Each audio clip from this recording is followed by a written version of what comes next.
I am the one telling this, and I will use plain words. My name is Mara, and I grew up in America. I have never been to Europe. Last spring, my mother, Lila, died, and her will named me the executor and the heir to her shares and to the old house where I learned to read on a faded couch. My father, Martin, did not like that. At the funeral, he leaned close and said the money should sit in strong hands, meaning his.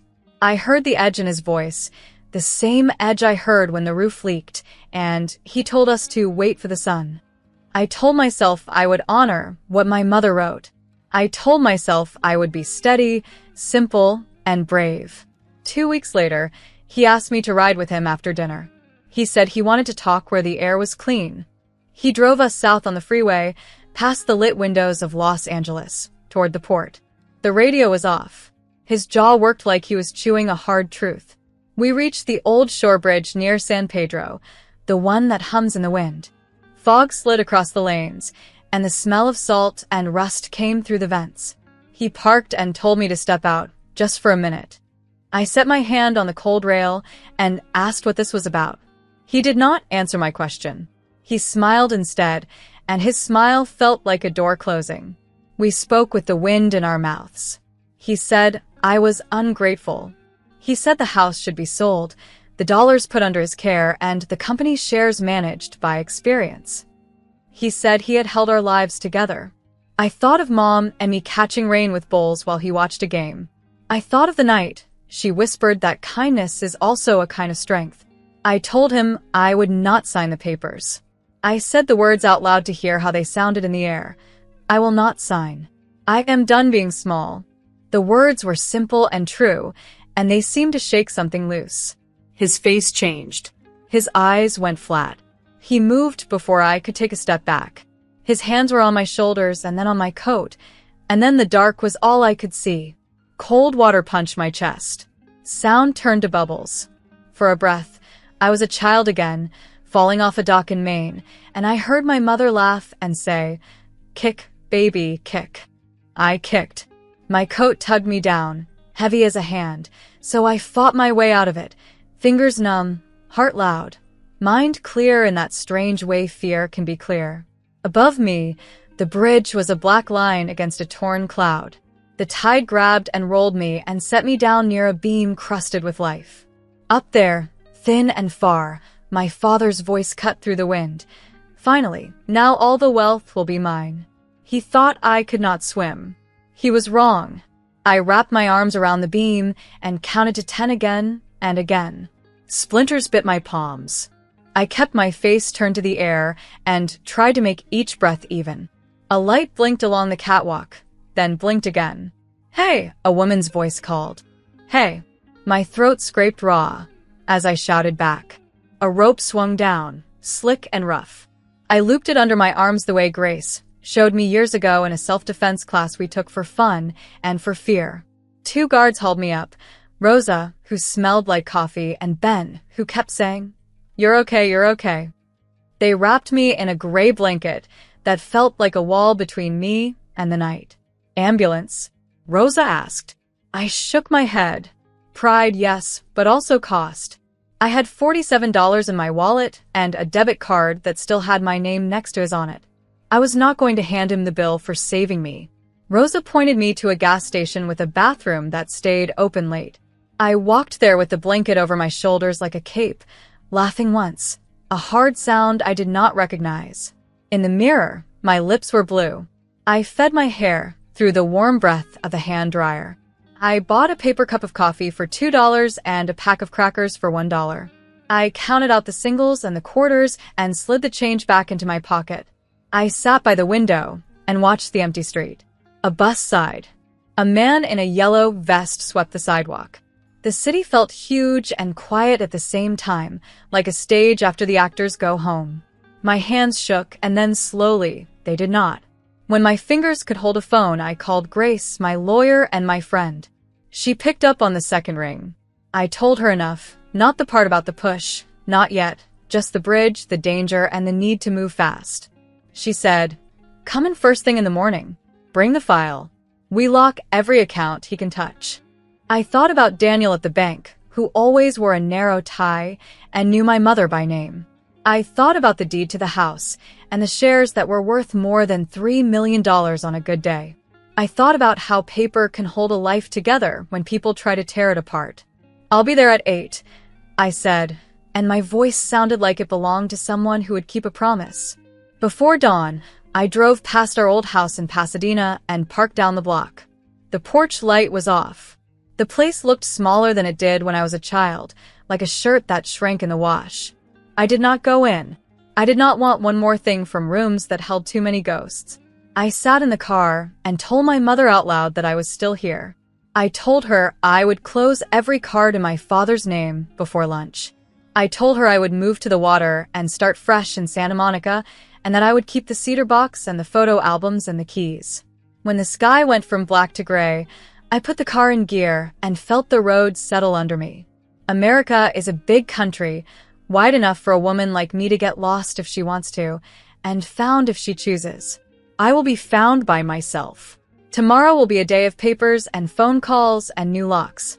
Tonight, I am alive, and that is enough for Chapter 1. I reached Grace Holloway's office at 8 sharp with my hair still damp from the night wind and my file pressed flat under my arm. Grace is steady and calm. She poured me water, set a box of tissues on the table, and said the words that let the room stop spinning. "We move on paper first." I told her I had been on the bridge, that I was safe, and that I wanted the law between me and my father.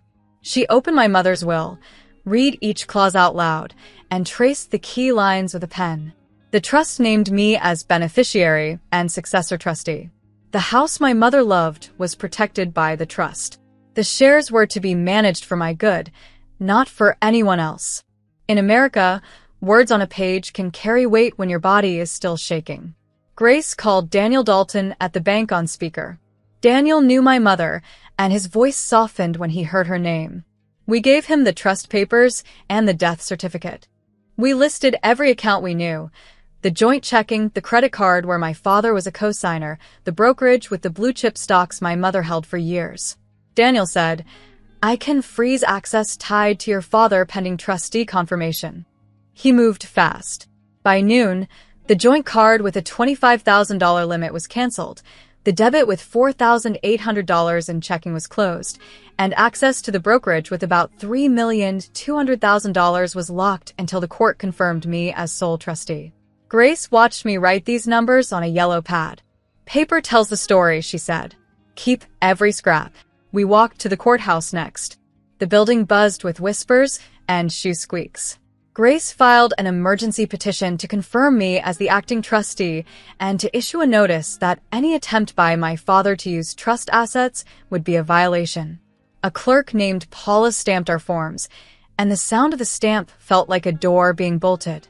Grace also drafted a short letter to the utility companies, the insurance, and the property tax office, telling them to send future notices to me in Santa Monica.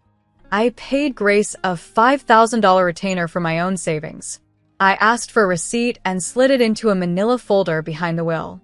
I labeled the tab with a thick black marker, "Lila Trust, Mara."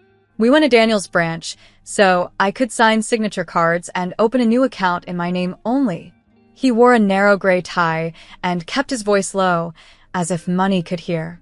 He handed me a cashier's check from the closed joint account for $4,800, payable to the estate, and then to be placed into the trust account I now controlled.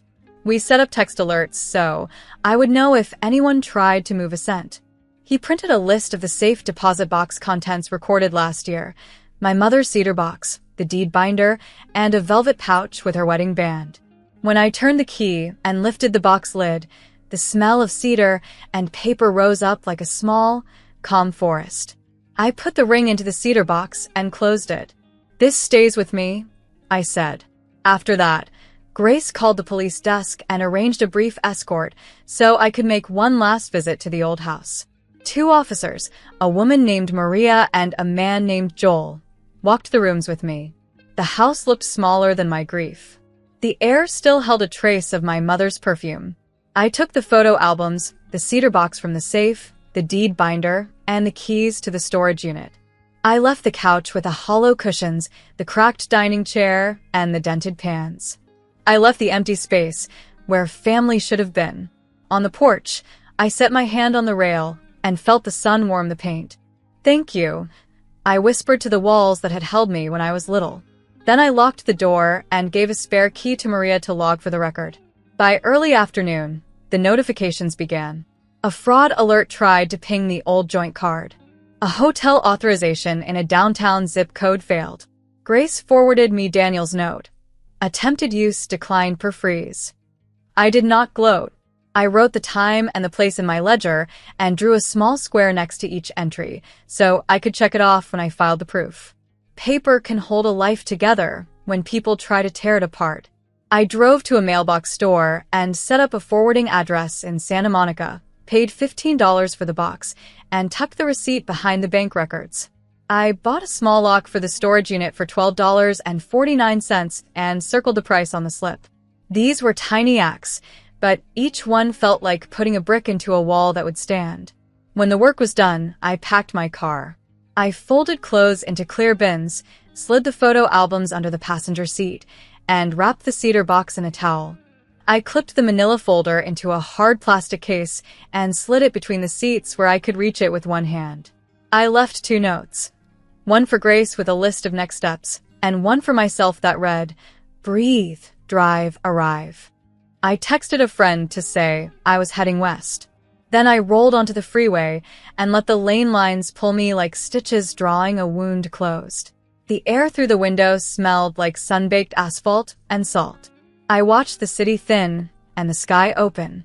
By the time the sky turned gold, the sign for Santa Monica rose ahead like a promise. I said the name out loud in the car, Santa Monica, America, and it sounded like a beginning I could claim. I did not know yet which street would be mine, which small house would hold my sleep and my coffee and my quiet. I only knew that my mother's wishes were safe in my hands, that the law was moving with me, and that I had closed every door my father might try to pry open. I was a woman with a stack of papers, a full tank, and a key that would soon fit a new lock. That was enough for the road and for this chapter. I reached Santa Monica in the evening and slept in my car outside a bungalow on Bay Street. In the morning, I walked the block and listened to gulls. The house was small and beige. 2 bedrooms, a narrow kitchen, a lemon tree out back, and a fence that leaned as if it needed a hug. I could see myself living there. The list price was $1,090,000. I called the agent, a calm woman named Nina, and said I wanted it. We toured as light moved across the floors. I offered the asking price and wired $300,000 as the down payment. Inspection noted a weary water heater and a sticky window. Escrow was held breath. A week later, I signed the stack. Nina said, "Congratulations." I said, "Thank you. I will make this a safe place." I paid about $10,000 in closing costs, financed the rest, and the keys clinked in my palm like a bell. The first night, I dragged a mattress to the living room and opened the windows to the ocean air. I ordered a secondhand couch for $900, a small kitchen table for $220, and a rug that looked like low tide for $120. I added a lamp for $35 and a carbon monoxide detector for $28. The stuck front window came loose with $18 of sandpaper and oil. I painted the door the color of wet sand and taped the new deadbolt code inside the pantry. I set my mother's cedar box on a shelf where the light lands at 4. I slept on the mattress for 3 weeks and did not mind. The house and I were learning each other's steps. I learned the sound it made. The water heater coughed once before it settled. The back gate clicked at midnight when the wind shifted. The lemon tree dropped fruit with a soft thud. On Sundays, I walked to the farmer's market with my neighbor, Gracie, not Grace the lawyer, a different Gracie who laughs like bells. She introduced me to a painter named Caleb and a teacher named Rosa. We ate peaches and shared a bag of cookies for $5. I told them only what I wished to tell. I was not hiding. I was choosing. Money still needs watching. I opened a separate account for the mortgage and kept a cushion there so I would sleep better. I set up auto pay and made a chart on the fridge: mortgage, insurance, utilities, groceries, savings. Daniel at the bank confirmed the trust was secure and the blue-chip shares would pay steady dividends. We moved a slice into a high-yield account for an emergency fund, $20,000. I promised not to touch it. My homeowner's policy was $1,500 for the year, and I paid it in full. I kept every receipt in a labeled binder. Paper still held my life together, only now the pages smelled like fresh paint instead of fear. Grace called to say the court had confirmed me as sole trustee. Her voice sounded like a door clicking shut where I could finally rest. I sent her a thank you card and a check. Then I walked room to room and touched each windowsill, each hinge, each knob. I made a list of small repairs and crossed off items as I finished them, tightened the bathroom handle, oiled the closet slider, fixed the humming vent. The work felt like stitching. Each task drew the edges of my life closer. Sometimes the ocean roared like the night of the bridge. I woke with my heart racing and the taste of salt. I walked to the wet sand and stood where the foam curled around my ankles. Out loud, I talked to my mother. I am all right, I told her. I am building a life with steady hands. Your house money is safe. I told her about Gracie's laugh, Rosa's scarf, and how Caleb promised to paint the leaning fence for the price of dinner, which I said would be steaks and a pie, still under $60. He grinned. I bought a small can of primer for $24 and liked the thought of a fence that stood tall. When the mail came with my name on the deed binder, I sat at the kitchen table and traced the letters. I folded the document into its sleeve and set it beside the cedar box. I brewed coffee and let the cup warm my hands. I looked around at the calm rooms and understood something solid. I had not just survived. I had chosen. Santa Monica, America, was the city of choice. I had never been to Europe and did not need to go anywhere else. My life fit inside these walls. The house by the water breathed with me, and each breath felt like a promise I could keep. Word came back to me from Olivia, an old friend who still lived near our former street in Los Angeles.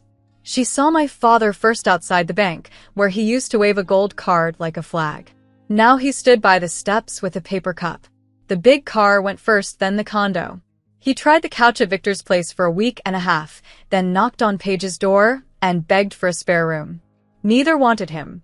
He slept near the bus station with his coat over his face. Olivia said he kept asking for me. He asked at my college. He asked at the old church. He asked at the county office. No one could tell him where I had gone. I did not answer those questions for him. I did not send food or words. That may sound cold, but this is not a tale of revenge. It is a record of choices. He pushed me from a bridge, so he could hold my mother's money alone. He made one choice. I made another. In America, there are bridges and there are doors. He chose the shove. I chose the door. I walked through, closed it behind me, and turned the lock. Each month, I turned other locks, too. I paid my mortgage on time. I rounded the payment up by $50 to chip at the principal. I kept my emergency fund at $20,000 in a high-yield account and promised myself I would not touch it unless the roof failed or the earth shook. I also decided what to do with the goods that had reached me. I set a standing donation for $200 a month to a shelter on Lincoln Boulevard where Daniel's sister, her name is Maya, works the intake desk.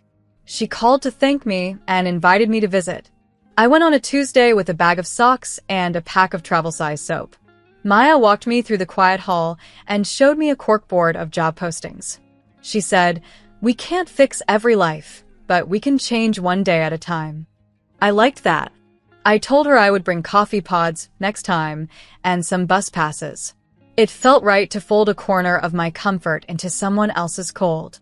At home, I kept building my own steady days.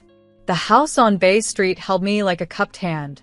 I learned the tick of the hallway clock and the shy creak of the back step. I replaced the water heater before it failed and kept the receipt in the binder. Caleb came by with paint and a grin, and together we straightened the leaning fence. I bought a box of screws for $9 and a small level for $11. Gracie brought lemonade and laughed when the primer left a white stripe on my cheek. We worked until the slats stood true. When we were done, I grilled steaks and baked a pie. We kept the total under $60, just as I had promised, and ate on the porch while the lemon tree tapped at the window like a friend who never tires of saying hello. Some nights, the ocean still roared like the night of the bridge. When that sound pressed against the walls, I went out to the shore and let the wet sand curl around my feet. I talked to my mother the way I always do, simple and true. I told her the house was in my name and the trust was safe. I told her I had finally framed her photo, the one where she is laughing with her hair in her eyes, and set it on the mantle. I told her I had never been to Europe and didn't need to go. America felt wide enough now that I could breathe inside it. I thanked her for teaching me that kindness is a kind of strength. Once, downtown, I saw my father at a distance. He was thinner, his coat hanging heavy on his shoulders. He had a cardboard sign with a plea written in a shaky hand. For a breath, I felt the old pull, the child's string that says, "Help." Then I remembered the night wind on the bridge, his shout thrown to the dark. Finally, now all the wealth will be mine. I stood still and let the moment pass. I did not speak. I turned down a side street and kept walking. That choice felt like laying down a stone on a path I could trust. Grace called to tell me the court's confirmation had cleared every question. She said, "You are the sole trustee, full stop." Her voice was steady as a level beam. I wrote the date in my ledger and drew a square to check off later when the stamped copy came by mail. Daniel sent a note about dividends and asked if I wanted to adjust my allocations. I told him to keep them plain and boring, the way I like my mornings. I reviewed my insurance renewal $500 for the year and paid it in full. Paper still held my life together. The binder on my shelf was thick now, and it smelled like cedar and fresh ink. On small days, I fixed small things, a loose knob, a humming vent, a sticky lock. I left a bowl of water on the porch for stray dogs. I put a chair by the front window and read in the light.